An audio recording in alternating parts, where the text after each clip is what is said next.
ও আমার ফ্রেন্ডস ও ভাই বন্ধুরা, আপনাদের একটা জিনিস দেখাইতে হলো আমি আসলাম। যারা এই যে খালের ভিতরে এরকম সিফটি ট্যাঙ্কি করেন, তো দেখবেন এভাবে করার চেষ্টা করবেন। আগে গাঁথনি করে পরে হয়তো কলমটা করবেন, জিনিসটা অনেক সুন্দর হবে। কখনো চুল ফাটা যাওয়ার সিস্টেম থাকবে না।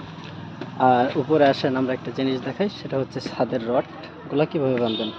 এই দেখছেন, এখানে আপনার হচ্ছে 15 ফিট আছে, 17 ফিট আছে। তো 17 ফিটটা আপনারা 3 ভাগে ভাগ করতে পারেন। এই দেখেন, মাঝখানে যেটা এটা আপনি ভীম না করলেও পারবেন, একটা রড দিয়ে এভাবে অ্যাঙ্গেল করে আপনারা দিতে পারেন, তাতে আনাপ।